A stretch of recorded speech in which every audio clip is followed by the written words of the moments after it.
બાઇબલના પાત્રોને જીવન બદલ્યા બાદ સાયદી મરિયમનું જીવન ઈશ્વરની ઈચ્છા સામે તમે હા કહેશો? જય ઈસુ પ્રભુ ઈસુ ખ્રિસ્તના પવિત્ર નામમાં આપ સૌનું હાર્દિક સ્વાગત છે. સૌ પ્રથમ પહેલાં એક વસ્તુ તમને પૂછું, જો ઈશ્વર તમને એવું કામ કરવા કહે જે તમને અત્યારે સમજાતું નથી તો શું તમે વિશ્વાસથી કહેશો હા પ્રભુ તમારી ઈચ્છા પ્રમાણે થાઓ? આ પ્રશ્નનો જવાબ અંત સુધી તમારા હૃદયમાં રાખજો. પહેલા એક ભાગ 36ની નાની ઝલક જોઈ રહ્યા. ગયા ભાગમાં આપણે યુસુફના જીવનમાંથી શીખ્યા હતા. તેના પોતાના ભાઈઓએ તેને સાથે અન્યાય કર્યો, છતાં યુસુફે ઈશ્વર પરનો વિશ્વાસ છોડ્યો નહીં. મુશ્કેલી પરિસ્થિતિમાં પણ તેણે ઈમાનદારી જાળવી રાખી. પોતાના ભાઈઓને મળ્યો ત્યારે બદલો લેવાને બદલે માફીનો માર્ગ પસંદ કર્યો. આપણે શીખ્યા કે આપણે બધું સમજી ન શકીએ છતાં ઈશ્વર પર વિશ્વાસ રાખી શકીએ. જો તમે ભાગ 1 થી ભાગ 36 સુધીના વિડીયો જોયા નથી તો જરૂરથી જુઓ, જેથી આખી શ્રેણી સમજવામાં તમને સરળ રહે. હવે બીજો એક પ્રશ્ન પૂછું, જો ઈશ્વરની ઈચ્છા તમારી પોતાની ઈચ્છા કરતાં અલગ હોય તો શું તમે તમારી ઈચ્છા છોડીને ઈશ્વર પર વિશ્વાસ કરશો? ચાલો હવે મરિયમના જીવનમાંથી તેનો જવાબ જાણીએ. આજનું બાઇબલ વચન છે લુક 1:38. જુઓ, હું પ્રભુની દાસી છું, તમારા વચન પ્રમાણે મને થાઓ. આ મરિયમના વિશ્વાસની સુંદર વાત છે. તેને બધું પહેલાથી સમજી લીધું ન હતું, પરંતુ તેણે ઈશ્વરના વચન પર વિશ્વાસ કર્યો. પહેલું, મરિયમને ઈશ્વરે સંદેશ મળ્યો. દેવદૂત ગાબ્રિયલ મરિયમ પાસે આવ્યો અને તેને ઈશ્વર તરફથી સંદેશ આપ્યો. તેના જીવનમાં એક એવી ઘટના થવાની હતી જે સામાન્ય નહોતી. મરિયમ માટે આ વાત સરળ નહોતી, પરંતુ તેને ઈશ્વર પર સંદેહ લાવ્યો નહીં. બીજું, મરિયમે પ્રશ્ન કર્યો. મરિયમે પૂછ્યું કે આ કેવી રીતે થશે? આપણને અહીં એ સુંદર વાત શીખવા મળે છે. વિશ્વાસ રાખવાનો અર્થ પ્રશ્ન ક્યારેય ન પૂછવા એવો નથી. તમે ઈશ્વરને સમજવા માટે પ્રશ્ન કરી શકો છો, પરંતુ જવાબ મળ્યા પછી વિશ્વાસથી આગળ વધવું મહત્વનું છે. ત્રીજું, મરિયમે ઈશ્વરની ઈચ્છા સ્વીકારી.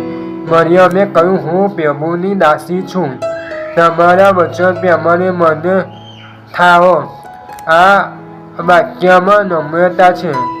તે જાણે છે કે ઈશ્વર તેના જીવન કરતાં મોટા છે. તે પોતાની ઈચ્છા કરતાં ઈશ્વરની ઈચ્છાને મહત્વ આપે છે. વચ્ચે એક પ્રશ્ન હું તમને પૂછું, જો આજે ઈશ્વર તમને તમારી જિંદગીમાં કોઈ એક બાબતમાં તેમની ઈચ્છા પ્રમાણે બદલાવ કરવા કહે તો શું તમે કહેશો પ્રભુ મારી નહીં તમારી ઈચ્છા પૂરી થાવ? થોડી ક્ષણ આ પ્રશ્ન વિશે વિચાર કરો. આજે ઈશ્વરની ઈચ્છા સ્વીકારવી હંમેશા સરળ નથી.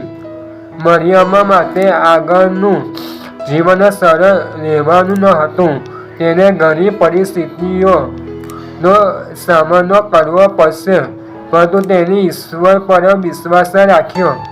આપણા જીવનમાં પણ ક્યારેક ઈશ્વરનો માર્ગ આપણને તરત સમજાતો નથી.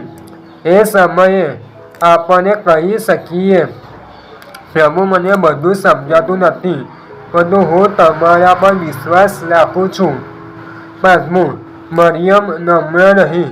ઈશ્વરે તેને મોટી જવાબદારી આપી, પરંતુ તેણે પોતાના વિશે ગર્વ કર્યો નહીં. તે ઈશ્વરની દાસી તરીકે પોતાને રજૂ કરે છે. લુક 1:46-47 મારો આત્મા પ્રભુની મહિમામાં આનંદ કરે છે. મારો આત્મા મારા તારણહાર ઈશ્વરમાં આનંદ કરે છે. મરિયમની નજર પોતાના મહાનતા પર નહીં પરંતુ ઈશ્વર પર હતી. ઈશ્વર પર વિશ્વાસ એટલે શું? મરિયમ પાસેથી આપણે શીખીએ છીએ વિશ્વાસ એટલે ઈશ્વરે કહ્યું છે તેથી તેમના પર ભરોસો રાખવો. ભવિષ્યની દરેક બાબત આપણને ખબર હોય તે જરૂરી નથી, પરંતુ આપણે જાણીએ છીએ કે ઈશ્વર વિશ્વાસુ છે. આજનું ખાસ વચન નીતિ વચનમાં છે 3:5-6 પૂરા હૃદયથી યહોવા પર ભરોસો રાખ અને પોતાની સમજ પર આધાર ન રાખ. તારા બધા માર્ગોમાં તેને ઓળખ અને તે તારા માર્ગો સીધા કરશે. આ વચન આજે ખાસ યાદ રાખજો. 7. મરિયમ પાસેથી 5 મોટા પાઠ શીખી શકીએ છીએ. પહેલું, ઈશ્વરનું વચન સાંભળો. ઈશ્વર શું કહે છે તે સમજવાનો પ્રયત્ન કરો. બીજું, પ્રશ્ન હોય તો ઈશ્વર પાસે જાઓ. શંકા છુપાવવાને બદલે સમજણ માટે પ્રાર્થના કરો. ત્રીજું, ઈશ્વરની ઈચ્છા સ્વીકારો. દરેક વસ્તુ તમારી યોજના પ્રમાણે થાય એ જરૂરી નથી. ચોથું, નમ્ર રહો. ઈશ્વર તરફથી મળેલી કૃપા માટે ગર્વ નહીં, આભાર રાખો. 5મું, વિશ્વાસથી આગળ વધો.